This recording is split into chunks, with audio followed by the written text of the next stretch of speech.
اس محبت کی نشانی یہ ہو کہ وہ میری اہل بیت سے پیار کرتا ہے۔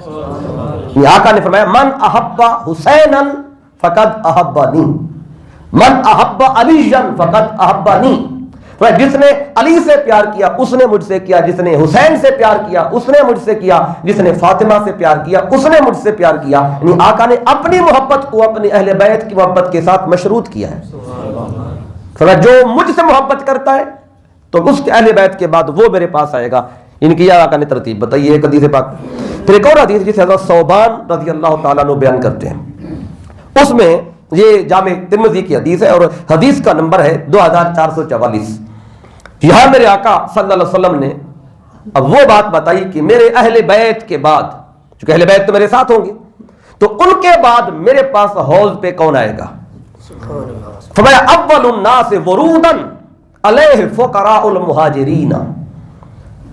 آقا فرماتے ہیں سب سے پہلے میرے پاس حوض پر فقراء مہاجرین آئیں گے، یعنی فقیر بندے آئیں گے، اور ان مہاجرین سے مراد وہ ہیں جنہوں نے اللہ کی خاطر سب کچھ چھوڑا، اللہ کی خاطر جنہوں نے ہجرت کی، اللہ کے رسول کی خاطر جنہوں نے ہجرت کی، یعنی دنیا داری کو چھوڑ کر دین مصطفیٰ کا توق اپنے گلے میں ڈالا، حاجر الی اللہ حاجر الی الرسول، یعنی فقیر بندے مہاجرین۔ اور کون ہیں یہ؟ فرمایا کہ الشعث رؤوسا، یہ وہ لوگ ہیں کہ جن کے سر دھول سے اٹے ہوں گے، یعنی ظاہری حالت یہ ہوگی ان کے بالوں میں، سر کے بالوں میں مٹی ہوگی۔ الدنس ثیابا، اور پھر کپڑے ان کے میلے کچیلے ہوں گے، یعنی دنیا دار لوگ ان کو قریب نہیں بٹھاتے ہوں گے۔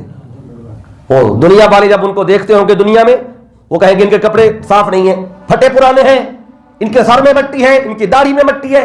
تو میں کہ وہ ایسے لوگ ہوں گے، فقیر ہوں گے، مہاجر ہوں گے، کپڑے ان کے میلے کچیلے ہوں گے، سر دھول سے اٹے ہوں گے۔ فرمایا یہ وہ لوگ ہوں گے الذین یا لا ینکحون المتنعمات، یہ وہ لوگ ہوں گے جو ناز و نعم عورتوں سے نکاح بھی نہیں کر سکتے تھے دنیا میں، ظاہری حالت ان کی ایسی تھی۔ تو ایسے لوگوں سے وہ خوبصورت عورتیں، وہ ناز و نعم پلنے والی عورتیں، وہ ان کے ساتھ نکاح کے لیے کیسے تیار ہوتی؟ بلکہ یہ وہ لوگ ہوں گے کہ ان کے لیے نہ دنیا کی وہ خوبصورت عورتیں ان سے نکاح کرنے کو تیار تھیں، ولا تفتح لہم الصدد، اور نہ ہی ان کے لیے جاہ و منزلت کے دروازے کھولے جاتے تھے، یعنی کہ عمراء ان کو اپنے دروازوں پہ نہیں آنے دیتے تھے، اور خوبصورت خواتین ان کے نکاح میں نہیں آتی تھیں، ان کے کپڑے میلے کچیلے اور سر اور داڑھی میں گد۔ فرمایا یہ وہ لوگ ہیں جو حوض پر سب سے پہلے میرے پاس آئیں گے، سبحان اللہ، کہ یہاں ان کو ٹھکرایا جاتا رہا لیکن وہاں وہ اول ہوں گے۔ یہاں جن کو صفوں میں کوئی نہیں رکھتا، آقا ان کو وہاں پہلی صف میں رکھ رہے ہیں، سبحان اللہ۔ اس لیے یہ وہ لوگ ہیں، یعنی کہ صحیح العقیدہ لوگ ہوں گے، اہل ایمان ہوں گے، لیکن ظاہری دنیا ان کے پاس نہیں ہوگی، ظاہری جاہ و جلال نہیں ہوگا، لیکن وہاں میرے آقا صلی اللہ علیہ وسلم فرماتے ہیں وہاں وہ میرے لیے مہمان خصوصی ہوں گے۔ تو یہ حوض پر جو سب سے پہلے جن کا آقا نے فرمایا۔ اب وہ لوگ جو اس دن حوض سے محروم ہوں گے، ان کے حوالے سے وہ 4-5 قسم کے لوگ ہیں، تو 5 روایات میں کوٹ کروں گا، اسی میں ان کی وضاحت ہو جائے گی۔ تو پہلی حدیث پاک، یہ حدیث جو ہے یہ صحیح بخاری میں آئی ہے اور حدیث کا نمبر ہے 6585۔ حضرت ابو ہریرہ رضی اللہ تعالیٰ عنہ آپ روایت کرتے ہیں، کہتے ہیں کہ انہ کان یحدث ان رسول اللہ صلی اللہ علیہ وسلم قال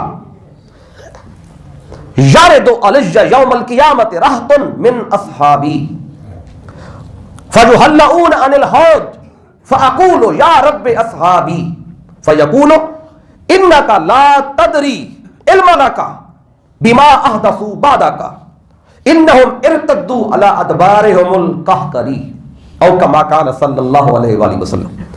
اب یہ وہ حدیث بخاری کی، اب یہ مختلف الفاظ کے ساتھ، مختلف طرق کے ساتھ، یہ بار بار یہ حدیث پاک یہ امام بخاری نے اس کو بیان کیا، پھر اور کتب حدیث کے اندر بھی آئی۔ اب اس کا معنی سمجھ لیں، پھر اس میں ایک لفظ آیا اصحابی، میں اس کی بھی وضاحت کروں گا۔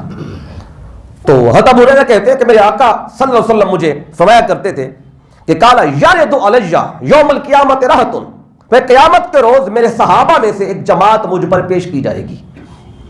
آقا یہ دنیا میں بتا رہے ہیں، قیامت کے دن کی بات، کہ قیامت کا دن ہوگا اور اس دن میرے صحابہ میں سے ایک جماعت مجھ پر پیش کی جائے گی، اور پھر وہ حوض کوثر سے دور کر دیے جائیں گے. فَيُحَلَّؤُونَ عَنِ الْحَوْضِ. قیامت کے دن میرے صحابہ کی ایک جماعت مجھ پہ پیش کی جائے گی. وہ حوض کوثر کے قریب آ رہے ہوں گے تو ان کو حوض کوثر سے دور کر دیا جائے گا. جب میرے ان صحابیوں کو دور کر دیا جائے گا فَأَقُولُ, تو میں عرض کروں گا یا رب اصحابی, میں عرض کروں گا باری تعالیٰ یہ تو میرے صحابی تھے, انہیں حوض سے دور کیوں کر دیا گیا. فَيَقُولُ, تو پھر آقا فرماتے ہیں مجھے یہ جواب ملے گا کہ اِنَّكَ لَا تَدْرِي عِلْمَ لَكَ بِمَا أَحْدَثُوا بَعْدَكَ, کہ اے میرے محبوب کیا آپ کو نہیں پتا کہ آپ کے وصال کے بعد انہوں نے کیا کیا نئے کام ایجاد کیے تھے. اور یہ کیا کرتے تھے, اِنَّهُمْ ارْتَدُّوا عَلَىٰ أَدْبَارِهُمُ الْقَهْقَرِي, آپ کے جانے کے فوراً بعد یہ دین سے الٹے پاؤں پھر گئے تھے. یہ طبقہ ہے پہلا. آقا فرماتے ہیں جو پیش کیا جائے گا, آئیں گے, میں کہوں گا تو یہ تو میرے جاننے والے میرے اصحاب میں سے ہیں, لیکن ان کو دور کر دیا جائے گا حوض سے. اور وجہ کیا ہوگی کہ انہوں نے میرے بعد دین کو چھوڑ دیا ہوگا, دین سے ارتداد کیا ہوگا. اب یہ جو اصحابی کا لفظ آیا ہے, بعض جو روافض ہیں انہوں نے اس لفظ کو لے کر معاذ اللہ خلفائے راشدین پر طعن و تشنیع شروع کر دی, صحابہ کرام پر طعن و تشنیع شروع کر دی کہ معاذ اللہ وہ دین سے پھر گئے تھے, معاذ اللہ انہوں نے دین سے ارتداد کیا تھا, وہ مرتد ہو گئے تھے معاذ اللہ. کیونکہ لفظ صحابی کا آیا ہے تو اس لفظ کو بھی آپ سمجھیں کہ بعض حدیثوں میں میرے آقا نے صحابی کا نہیں اصحابی کا لفظ استعمال کیا, اور بعض حدیثوں میں صرف میری امت میں سے کچھ لوگ مجھ پہ پیش کیا جائیں گے یہ لفظ بھی استعمال کیا ہے. میں وہ حدیث بھی نہیں کوٹ کر رہا جس میں صرف امت کے لوگوں کا ذکر ہے, نہ اصحابی کا ذکر ہے, بلکہ جس حدیث پر جس لفظ پر اعتراض ہوتا ہے میں نے جان بوجھ کر اس حدیث کو کوٹ کیا. درجنوں حدیثیں اور لفظوں سے بھی یہ موجود ہے, صحابی کا لفظ وہاں پہ نہیں ہے, لیکن اس اعتراض کا جواب رہ جاتا. کوئی کہتے کہ نہیں یہ صحابی کا لفظ ہے, تو معاذ اللہ صحابہ کرام قیامت کے دن حوض کوثر پہ جب قریب آئیں گے معاذ اللہ انہیں دور کر دیا جائے گا. کیوں دور کر دیا جائے گا کہ وہ تو انہم ارتدوا علی ادبارہم القہقری, وہ تو الٹے پاؤں دین سے پھر گئے تھے. اب یہ اعتراض اٹھتا ہے. اب میں آپ کو اس کا بھی جواب کر دوں. پہلی بات تو یہ کہ جن کا یہاں پہ ذکر ہو رہا ہے وہ صحابہ میں سے ایک جماعت ہوگی, میرے اصحاب میں سے, تو سارے صاحب ایک جماعت ہے وہ مرتد ہوئی تھی, دین سے پھر گئے تھے, ارتداد کر گئے تھے. وہ کون تھے؟ وہ اصل میں منافقین تھے. بعض دفعہ ان کو بھی لفظ اصحابی سے آقا نے بیان کیا جو منافق تھے, یعنی زبان سے تو کلمہ پڑھتے تھے, نماز پڑھنے بھی آ جاتے تھے, قرآن کی تلاوت بھی کرتے تھے, جہاد پہ بھی جاتے تھے. آقا نے اپنی آنکھوں سے دیکھا یہ نماز بھی پڑھ رہے ہیں, قرآن بھی پڑھ رہے ہیں, جہاد میں بھی جا رہے ہیں. تو آقا نے فرمایا یہ تو میرے صحابی تھے. پھر آقا نے مجھے بتایا جائے گا آپ کے بعد انہوں نے دین کو چھوڑ دیا تھا. اب بات کہیں گے پھر آقا کو معاذ اللہ غیب کا علم نہیں تھا, آقا کو نہیں پتا تھا میرے بعد کیا کر جانا ہے. اب یہاں سے وہ نقطہ اخذ کریں گے. دوسرے لوگ جو روافض ہیں وہ کہیں گے معاذ اللہ صحابہ مرتد ہو گئے, اور جو روافض نہیں ہے, رافضی نہیں ہے, دوسرے لوگ ہیں وہ یہاں سے علم غیب کا مسئلہ نکالنا شروع کر دیں گے. کہیں گے اب دیکھیں بھی تم کہتے ہیں مصطفیٰ کو غیب کا علم تھا, تو یہاں تو مصطفیٰ کے بعد جنہوں نے دین چھوڑ دینا تھا آقا کو یہ بھی نہیں پتا تھا میرے بعد کیا کریں, پھر غیب کا علم کیسے ہوا. اگر کوئی کہے جی غیب کا علم نہیں ہے تو مجھے بتائیں یہ آقا نے اپنی حیات ظاہری میں بتایا ہے یا قیامت کے دن بتائیں گے؟ بتا تو اپنی زندگی میں رہے ہیں, اپنی حیات ظاہری میں بتا رہے ہیں. جب اپنی حیات ظاہری میں بتا رہے ہیں, ہونا قیامت کے دن ہے واقعہ, آقا زندگی میں بتا رہے ایسا ہوگا, یہی تو علم غیب ہے. تو آقا بتا رہے میرے بعد ایسے ہوگا, ایسے آئیں گے, میں کہوں گا یہ تو وہ تھے. کہا جائے گا نہیں, آپ کے بعد انہوں نے زکات کا انکار کر دیا تھا, کسی نے جہاد کا انکار کر دیا تھا, کسی نے نماز کا انکار کر دیا تھا, یہ دین سے الٹے پاؤں پھر گئے تھے. جب تک آپ تھے تب تک یہ تھے رہے, آپ کے جانے کے فوراً بعد یہ ارتداد دین میں چلے گئے, مرتد ہو گئے تھے. اب یہ بات تو ہے ان کے لیے. اب یہ جو لفظ صحابی ہے, میں ایک اور صحیح بخاری سے حدیث پاک کوٹ کر دیتا ہوں, جو کہ یہ بھی بخاری کی حدیث ہے. اگر کیونکہ بخاری میں لکھا ہے کہ اصحابی, میں کہوں گا فاقول یا رب اصحابی, یہ میرے صحابہ تھے, اور میں کہتا ہوں اس سے مراد وہ صحاب نہیں ہے جن کی زندگی بھی مصطفیٰ کی غلامی میں گزری, جن کی موت بھی مصطفیٰ کی غلامی میں آئی, وہ اور ہیں, اور یہ جو پھر گئے تھے یہ اور ہیں. اب لفظ صحابی جو ہے وہ بھی صحیح بخاری سے سن لیں. جی میرے آقا نے رئیس المنافقین جو عبداللہ بن ابی, اس کے بارے میں جو آقا نے فرمایا, یہ بھی صحیح بخاری ہے, اور صحیح بخاری میں یہ حدیث کا نمبر ہے 4971. اب اس میں میرے آقا صلی اللہ علیہ وسلم کے ساتھ ایک جگہ عبداللہ بن ابی بھی اور باقی صحابہ کرام بھی یہ سارے ساتھ تھے. تو جب واپس آ رہے تھے تو عبداللہ بن ابی جو رئیس المنافقین ہے، تو واپسی پہ اس نے کہا، کہتا ہے واللہ لئن رجعنا الى المدینہ، کہتے ہیں اللہ کی قسم جب ہم واپس مدینے پہنچیں گے نا، لا یخرجن الاعز منها الاذل، کہتے ہیں جو عزت والے ہیں وہ ذلیلوں کو نکال دیں گے. یعنی کہ یہ کہنے لگا عبداللہ بن ابی کہ ہم عزت والے ہیں جو مکے سے آئے تھے مدینے ہجرت کر کے، ہم ان ذلیلوں کو معاذ اللہ مدینے سے نکال دیں گے. تو جب اس نے یہ بات کہی فقال عمر بن الخطاب، عمر بن خطاب کھڑے ہو گئے، دانی یا رسول اللہ، آقا مجھے اجازت دے، اضرب عنق ھذا المنافق، آقا مجھے اجازت دے میں اس بدبخت منافق کی گردن تن سے جدا کروں. اسے جرأت کیسے ہوئی یہ بات کرنے کی؟ تو جب عمر بن خطاب رضی اللہ تعالیٰ عنہ یہ کہا نا مجھے اس منافق کی گردن اڑانے کی اجازت دیں، تو آقا فرماتے ہیں قال النبی داہو لا، آقا فرماتے ہیں اے عمر چھوڑ دے اس کو، اسے قتل نہ کر.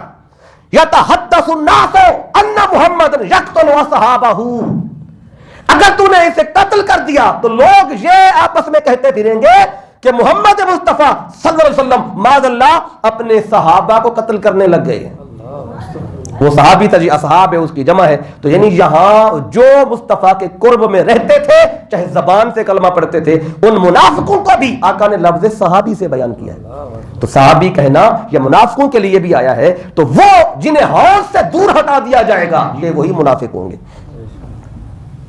تو اب میں نے کہا اس کی وضاحت کر دوں کہ یہ مت سمجھے کہ وہ جو صحابی کا لفظ آیا ہے جن روافض کا جو اعتراض ہے تو اس کا بھی ساتھ ازالہ ہو جائے. اب یہ ایک طبقہ ہے جو حوض کوثر سے محروم ہوگا، اور یہ وہ ابتدائی لوگ ہیں. اور بعض لوگ یہاں سے وہ احدثوا بعدک کا لفظ لے کر تو اس کو بدعت سے جوڑ دیتے ہیں، جو بدعتیں کرتے رہے، جو نئے کام کرتے رہے. تو یہ آقا کے وصال کے فوراً بعد کی بات ہے.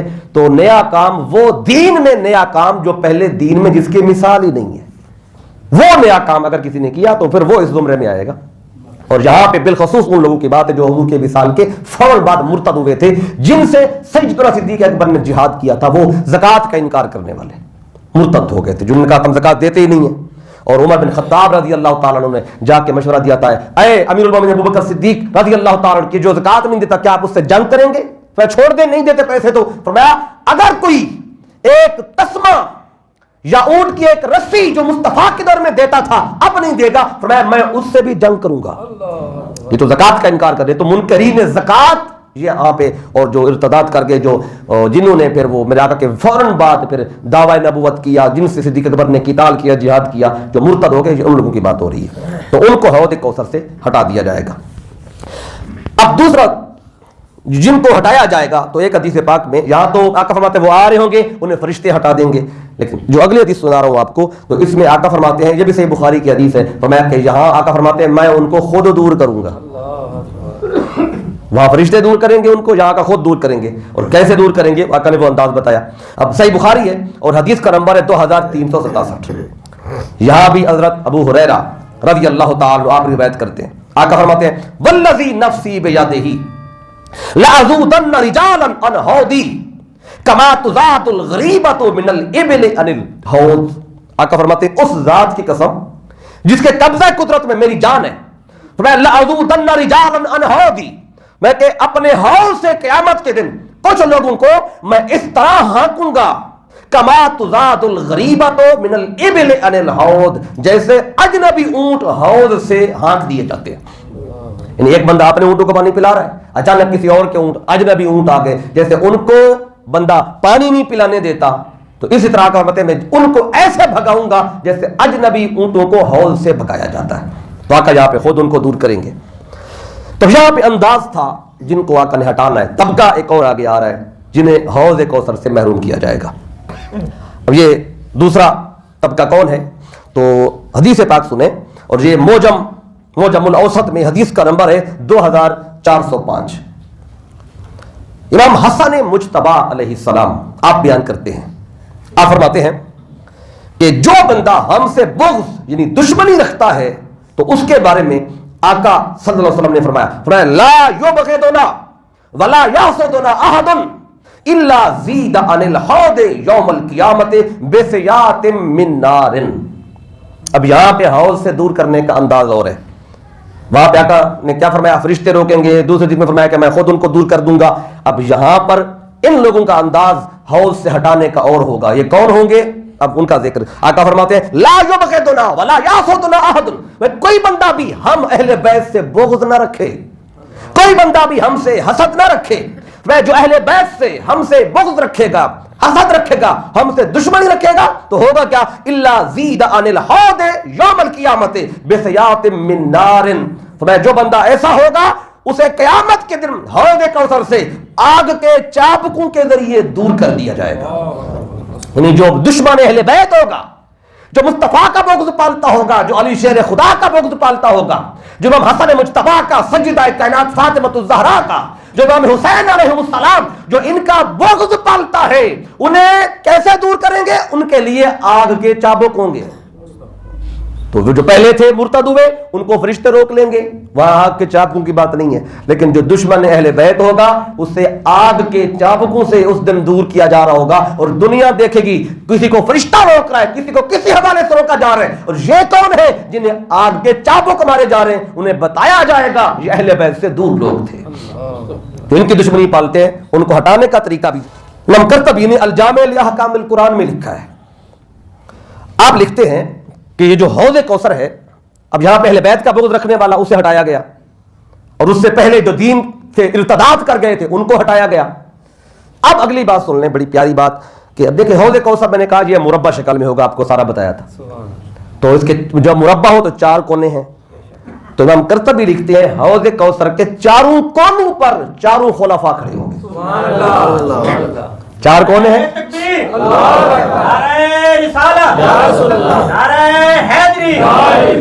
ایک کونے پہ صدیق اکبر کھڑے ہوں گے، ایک کونے پہ عمر بن خطاب کھڑے ہوں گے، ایک کونے پہ عثمان غنی کھڑے ہوں گے، اور ایک کونے پہ مولا علی کھڑے ہوں گے. اور جو بندہ بھی ان 4 میں سے کسی ایک سے بھی بغض رکھتا ہوگا، یہ 4 اسے حوض کوثر سے دور کر دیں گے. تو جو اہل بیت کا بغض پالے وہ بھی حوض سے محروم ہوگا، اور جو خلفائے راشدین کا بغض پالے تو وہ بھی حوض سے دور رہے گا. تو جو چاہتا ہے اسے حوض کوثر سے جام نصیب ہو، محبت اہل بیت بھی ہو اور محبت خلفاء بھی ہو. یعنی اگر محبت اہل بیت کے نعرے تو لگا لیے، لیکن خلفاء میں ان 4 میں سے کسی نے 3 سے پیار کیا، چوتھے سے نہیں کیا. لیکن 3 خلفاء کے جھنڈے تو اٹھائے. مولا علی کی بات آئی تو ان کے منہ پہ 12 بج گئے. جس نے مولا علی کا بغض پالا، اب یہ تو جو پہلی روایت جس میں فرمایا لا یبغضنا ولا یاسدنا، جو ہم سے بغض رکھتا ہے، جو ہم سے حسد کرتا ہے، مولا علی تو ادھر بھی ہیں، مولا علی ادھر بھی ہیں. یہ مولا علی کا اہل بیت میں بھی اور خلفاء میں بھی. تو جو مولا علی سے بغض رکھے گا وہ دونوں طرف سے ٹھوکریں کھائے گا. تو اس لیے فرمایا جو خلفاء کا پیار بھی رکھتا ہو، جو اہل بیت کا پیار بھی رکھتا ہو، حوض کوثر کا جام اسے نصیب ہوگا. اور بغض جو ہے یہ اندر کی شے ہے، تو یہ چہرے سے نظر آ جاتا ہے، یعنی اندر کا حال چہرہ بتا دیتا ہے. تو اس لیے اگر کوئی دنیا میں چھپائے پھرتا ہو، قیامت کے دن تو پھر اگر وہ زبان سے نہ بھی بولیں تو زبان پہ مہر ہوگی، اعضاء بولیں گے. یہ دل گواہی دے گا، دل بولے گا، ہاتھ بولیں گے، آنکھیں بولیں گی، کان بولیں گے، یہ جواب دیں گے آگے سے یہ اندر اس کے کیا ہے اعضاء. تو اب یہ میں نے آپ کو 3 طرح کے یہ طبقے گنوائے، تو جنہیں حوض کوثر سے محروم کیا جائے گا. اب چوتھا طبقہ، چوتھے لوگ، اب یہ خلفاء کی بات بھی ہو گئی، اہل بیت کی، میرے آقا کی اور ارتداد دین کی. اب جو بات ہے یہ آج کے دور کی آ رہی ہے، اوورال جو ہمارے معاشرتی معاملات ہیں اس حوالے سے بھی یہ بڑی خاص حدیث پاک ہے. اور یہ جو حدیث ہے یہ جامع ترمذی میں آئی ہے، اور حدیث کا نمبر ہے 614، اور حدیث کے راوی ہیں حضرت کعب بن عجرہ رضی اللہ تعالیٰ عنہ. یہ بیان کرتے ہیں، اس میں میرے آقا صلی اللہ علیہ وسلم نے فرمایا کہ جو بندہ، جو امراء ہیں، امراء یعنی حکمران، جو بندہ ان کے جھوٹ کی تصدیق کرے اور ان کے ظلم میں ان حکمرانوں کا معاون بنے، وہ بندہ بھی قیامت کے دن حوض سے دور ہٹا دیا جائے گا.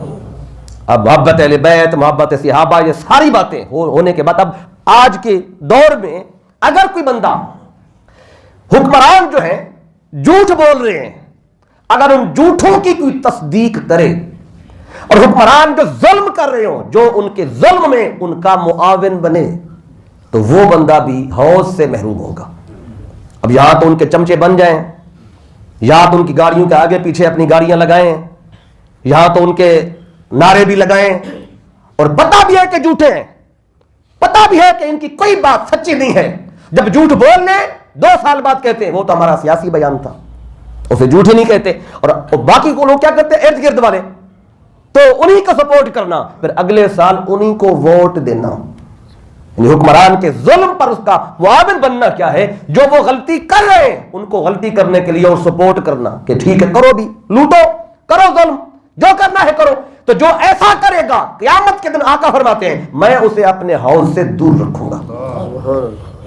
یا تو اس کو بڑا کچھ مل جائے گا اور اس کی سفارش کرا کے اچھی نوکری بھی اس کے بیٹے کو مل جائے گی, لیکن قیامت کے دن وہاں پھر نہ کسی کی مصطفیٰ کے علاوہ اور مصطفیٰ کے صحابہ اور غلاموں کے علاوہ وہاں پہ نہ کسی کی سفارش چلنی ہے, نہ کسی کی بات چلنی ہے.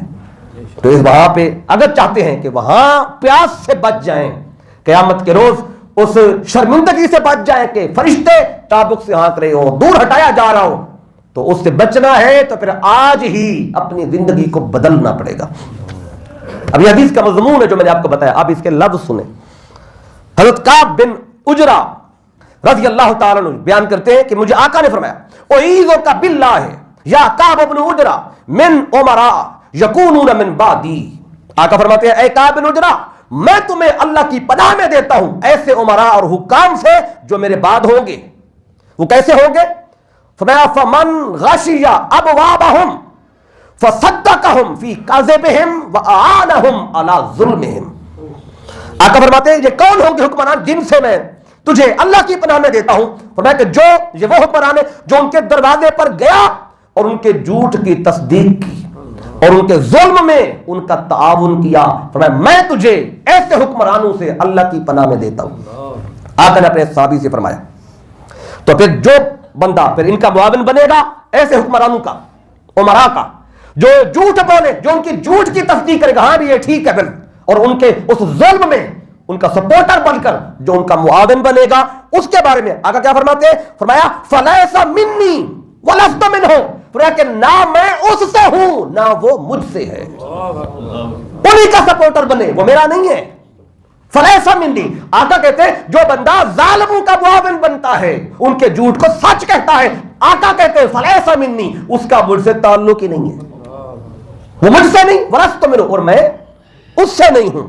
اور آگے فرمایا ولا یرد علی الحوض.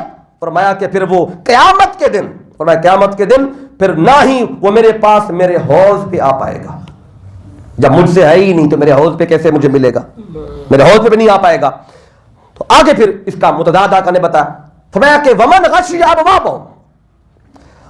تو اگر کوئی بندہ امراء کے دروازے پر تو گیا, لیکن دروازے پر جا کے گیا او لم یغشا, گیا یا نہیں گیا. اب ایک بندہ ہے جاتا تو ہے لیکن جا کر ان کے جھوٹ کو سچ نہیں کہتا اور ان کے ظلم میں ان کا معاون بھی نہیں بنتا, اس کی بات الگ ہے. فرمایا اگر کوئی گیا یا نہیں گیا تو پھر اس نے کیا کیا؟ ولم یصدقہم فی کذبہم.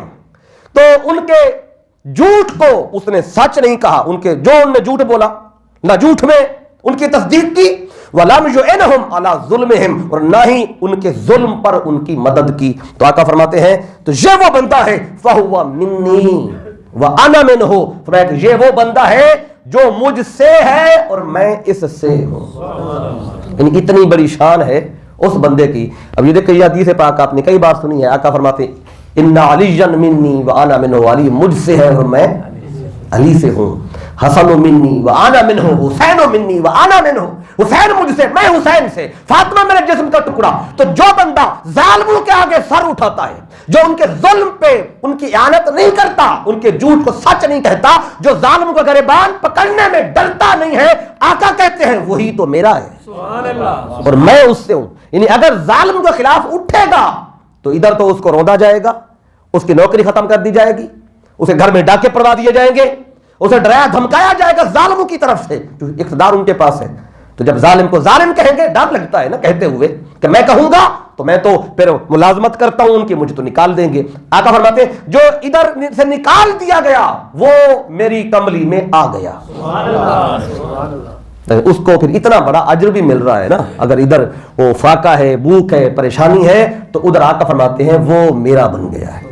اور جو اس سے ڈر کے ان کے جھوٹ کو سچ کہتا رہا, ان کے ظلم میں ہر سال انہی کو جا کے ووٹ دے کے آتا رہا, ان کے سارا سال لوگ کہتے ہیں جی ان نے ظلم کیا, ان نے ظلم کیا, یہ کر دیا, وہ کر دیا, مہنگائی اتنی کر دی, قتل کرا دیے, ڈاکے پڑوا دیے, اور سارا ملک لوٹ کے لے گئے. سارا 5 سال یہ کہا, اور اگلے سال جب ووٹوں کا وقت آیا سپورٹ بھی انہی کو کر دی. تو یہی تو ظلم میں اعانت کرنی ہے. یہی تو, آؤ بھی دوبارہ لوٹو, دوبارہ ظلم کرو, دوبارہ اپنی عیاشی کرو, دوبارہ لوگوں کے حقوق پہ قبضہ کرو, تو خود بٹھاتے بھی خود ہیں اور سارا سال پھر روتے بھی خود ہیں. آقا فرماتے جو ایسا کرتا ہے وہ میرا نہیں ہے, میرا وہی ہے جو ان کے ظلم میں ان کی اعانت نہیں کرتا. تو اب یہ وہ حدیث ہے, فرمایا کہ جو ایسا کرے گا تو جو ان کے خلاف ان کے جھوٹ کو سچ نہیں کہے گا, ان کے ظلم میں اعانت نہیں کرے گا, فَهُوَ مِنِّي وَأَنَا مِنْهُ وَسَيَرِدُ عَلَيَّ الْحَوْض, فرمایا کہ وہ مجھ سے ہے, میں اس سے ہوں, اور ان قریب یہ میرے حوض پہ میرے پاس آئے گا اور میں اسے خود اپنے ہاتھوں سے جام پلاؤں گا. اگر تکلیف آتی ہے تو پھر اس کے بعد آسانی بھی آتی ہے. یہ جو اللہ نے فرمایا نا فَإِنَّ مَعَ الْعُسْرِ يُسْرًا, کہ عسر کے بعد یسر ہے. بندہ کہے یہاں میں ان کے ساتھ عیاشیاں بھی کروں اور آگے بھی جا کے عیاشیاں ہوں اور آگے بھی جا کے خیر ہو, ایسا ہو نہیں سکتا. تو یہ نظام اللہ تعالیٰ کا, یہ شروع سے چل رہا ہے. تو اب ظالم کی مدد کرنا, اس پر میں ایک حدیث پاک صحیح بخاری سے بھی کوٹ کر دیتا ہوں, اور ظلم کا معنی بھی آپ کو بتا دیتا ہوں, چونکہ یہاں ظلم کی بات ہے, ظلم میں اعانت کرنے کی. تو ظلم عام طور پہ ہم یہ سمجھتے ہیں کہ اگر کسی نے حق کھا لیا, کسی کا تھپڑ مار دیا, تو حق تلفی کر لی, تو اس نے ظلم کیا. ظلم کو 3 طرح کی اقسام میں بیان کیا گیا ہے. ظلم 3 طرح کا ہوتا ہے. پہلا جو ظلم ہے وہ انسان اپنے خالق کے ساتھ ظلم کرتا ہے, یا اپنے رب کے ساتھ ظلم کرتا ہے. وہ ظلم کیا ہے, وہ سورہ لقمان آیت نمبر 12 میں ہے. پہلا ظلم, پہلی قسم کا ظلم, اللہ کہتا ہے ان الشرک لظلم عظیم. اللہ فرماتا ہے یہ جو شرک ہے یہ بڑا عظیم ظلم ہے, سب سے بڑا ظلم ہے. تو بندہ کہتا ہے شاید بندوس کے ساتھ ظلم ہوتا ہے, اللہ کہتا ہے بندے کے ساتھ نہیں, اے بندے تو مجھ سے بھی ظلم کر رہا ہے. یہ ظلم کی پہلی قسم ہے. جو بندہ اللہ کے ساتھ شریک کرتا ہے, اللہ کے ساتھ, اللہ کو نہیں مانتا, وہی شان کسی اور کے لیے مان لیتا ہے. جس نے شرک کیا اس نے ظلم کیا. یہ شرک, یہ ظلم اللہ کے ساتھ, یہ اس کی پہلی قسم ہے. اور ظلم کی دوسری قسم کیا ہے, وہ ہے کہ ظلم الانسان لاخیہ. پہلا تھا ظلم الانسان لخالقہ, انسان کا ظلم اپنے خالق کے ساتھ. دوسرا ہے انسان کا ظلم اپنے بھائی کے ساتھ. بھائی کا حق کھا گیا, بھائی کے ساتھ تعاون نہیں کیا, نا انصافی کی اس کے ساتھ, تو یہ ہے انسان کا اپنے بھائی کے ساتھ ظلم کرنا. تو آقا فرماتے ہیں المسلم واخو المسلم, مسلمان مسلمان کا بھائی ہے, لا یظلمہ, نہ یہ اپنے مسلمان بھائی پہ ظلم کرتا ہے, ولا یسلمہ, نہ اسے ظالم کے حوالے کرتا ہے. خود بھی ظلم نہیں کرتا اور ظالم کے شکنجے میں اپنے بھائی کو رہنے بھی نہیں دیتا. تو یہ ظلم کی دوسری قسم ہے. جو ایسا کرتا ہے وہ بھی ظالم ہے, اور جو ان میں کسی ایک کیٹیگری میں آئے گا وہ ظالم ہے. اور ظالموں کو آقا فرما رہے ہیں تو انہیں میں دور ہٹا دوں گا. تیسرا کیا ظلم ہے, اور تیسرا ظلم ہے ظلم الانسان لنفسہ, انسان کا اپنے جان پر ظلم کرنا. ایک ہے اللہ کے ساتھ ظلم, دوسرا ہے بندے پہ ظلم, اور تیسرا ہے بندے کا اپنے اوپر ظلم. اپنے اوپر ظلم کون کرتا ہے, اپنے اوپر ظلم کیسا ہے؟ اب سنیں, قرآن مجید کی آیت ہے, سورۃ النساء, بڑی مشہور آیت ہے. اللہ فرماتا ہے وَلَوْ أَنَّهُمْ إِذْ ظَلَمُوا أَنفُسَهُمْ, جب یہ اپنی جان پہ ظلم کر بیٹھے. وَلَوْ أَنَّهُمْ إِذْ ظَلَمُوا أَنفُسَهُمْ, جب یہ اپنی جان پہ ظلم کر بیٹھے. تو اپنی جان پہ کیا ہے, گناہ کرنا, نافرمانی کرنا, اللہ کی بات کو نہ ماننا, رسول اللہ کی بات کو نہ ماننا, یہ اپنی جان پہ ظلم ہے. تو جو گناہ کر کے, نافرمانی کر کے, اور جو بندہ اپنی جان پہ ظلم کرتا ہے وہ بھی ظالم ہے. تو یہ 3 طرح کا میں نے آپ کو ظلم بتایا. اب دیکھ لیں تو بندہ جو ان تینوں اقسام میں ملوث ہے وہ ظالم کہلائے گا. ہمارے یہاں تو ظالم اسے کہتے ہیں نا جو استاد مسجد میں اگر بچوں کو زیادہ مارتا ہے, چھڑی سے مار دیتا ہے, کہتے ہیں یہ بڑا ظالم ہے. حکومت مہنگائی کر دے, یہ بڑی ظالم ہے. حکمران کسی کو اٹھوا لے, یہ ظالم ہے. ظالم صرف ایک طبقہ نہیں, جو ان تینوں میں کہیں آئے گا وہ ظالم کہلائے گا. اگر لفظ ظلم کی اگر آپ تعریف اٹھائیں, کوئی بھی آپ لغت کی کتاب اٹھا کے دیکھیں تو اس میں آپ کو یہ ملے گا کہ ظلم کسے کہتے ہیں, وعدہ شیئن فی غیر محلہ, کسی بھی شے کو وہاں رکھ دینا جو اس کے لیے مناسب جگہ نہیں تھی, تو یہ ظلم ہے. کسی بھی شے کو وہاں رکھنا جو جگہ اس کے لیے نہیں تھی تو آپ نے ظلم کیا. میں اس کی سادہ مثال دیتا ہوں. دیکھیں یہ میرے سامنے ہے قرآن پاک. اب قرآن پاک ہمیشہ اونچی جگہ پہ رکھا جاتا ہے. اگر کوئی بندہ اوپر بیٹھا ہو اور قرآن نیچے رکھا ہو تو یہ قرآن کی مناسب جگہ نہیں ہے. تو اگر کسی نے ایسا کیا تو اس بندے نے ظلم کیا. اب ایک اور مثال آپ کو دیتا ہوں. دیکھیں ٹوپی یا پگڑی اس کا مناسب مقام کیا ہے؟ سر. جو بندہ ٹوپی اور پگڑی کو سر کی بجائے پاؤں میں رکھ لے, پاؤں میں, تو یہ کیا ہو جائے گا؟ یعنی کہ مناسب جگہ جس کی ہے اگر وہ جگہ آپ نے نہیں دی اس کو تو آپ نے ظلم کیا. ایک تیسری مثال دے دیتا ہوں. جوتے کا مناسب مقام کیا ہے؟ پاؤں. اگر کوئی بندہ جوتا پاؤں کی بجائے سر پہ رکھ لے تو یہ ہوگا ظلم. اسے ظلم کہتے ہیں.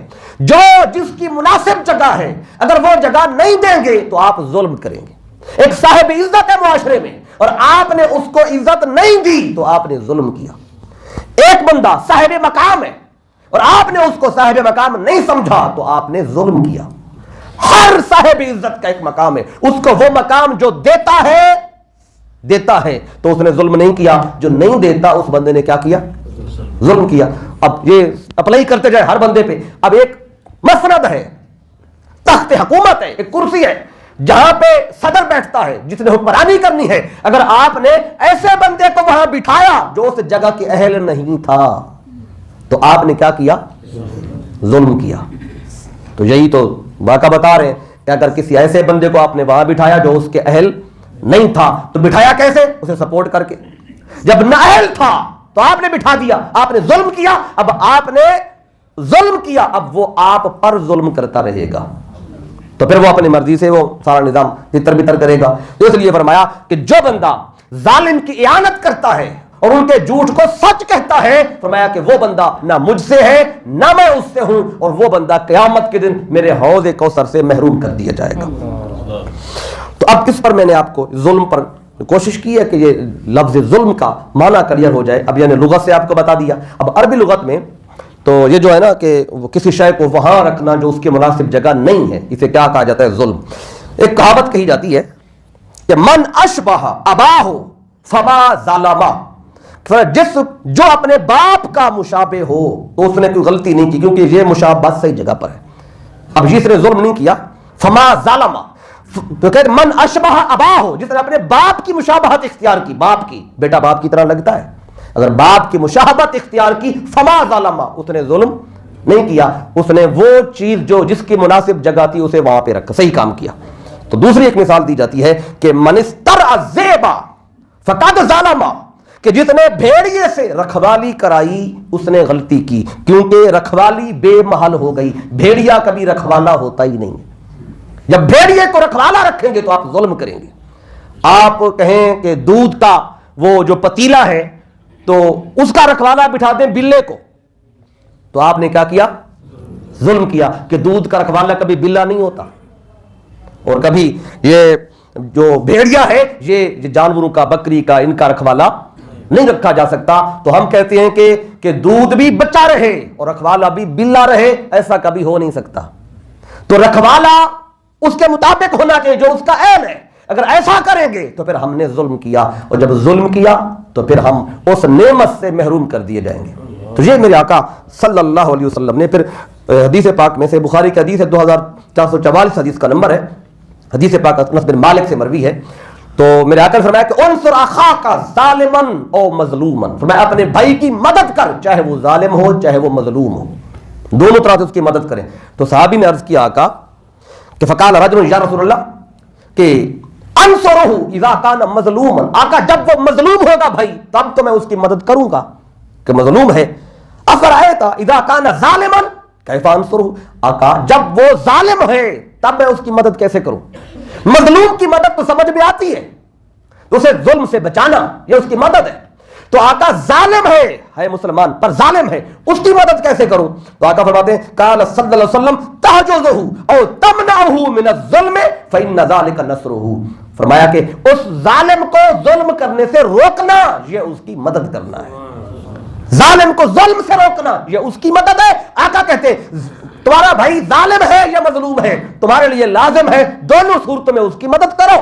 مظلوم ہے اسے ظلم سے بچاؤ, اگر ظالم ہے اس کا ظلم کرنے سے ہاتھ روکو.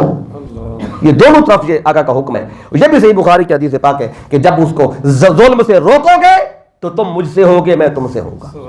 اور اگر تم کہو وہ ظلم کرتا ہے تو کرتا رہے, کہ مرتا ہے تو مرتا رہے, ہمارا کیا, جو ایسا کہے گا تو میں کہ نہ وہ مجھ سے ہے نہ میں اس سے ہوں, اور روز محشر میرے حوض سے بھی وہ دور کر دیا جائے گا. تو یہ بڑا اہم ایک مسئلہ ہے آج کے دور میں. اگر ہم چاہتے ہیں کہ ہم قیامت والے دن آقا کی بارگاہ میں سرخ روح ہوں اور ہمیں آقا کی بارگاہ سے وہ حوض کوثر سے جام مل جائے, تو اس کے لیے یہاں اپنا کردار ادا کرنا ہے. اور یہ نہ ہو کہ ان کے ہر روز کے جھوٹوں کو سچ بھی کہتے رہیں, جھنڈے بھی اٹھاتے رہیں, ظلم میں معاون بھی بنتے رہیں, اور وہ عاشق مصطفیٰ بھی بنتے رہیں. تو ایسا کبھی ہو ہی نہیں سکتا. ایسوں کو میرے آقا دفع کر دیں گے کہ تم ادھر ان کے گن گاتے تھے تو آج یہاں سے بھی محروم ہو. اس لیے اس میسج کو عام بھی کریں تاکہ یہ نہ ہو کہ کل قیامت کے روز جب حضور کی خدمت میں حاضری ہو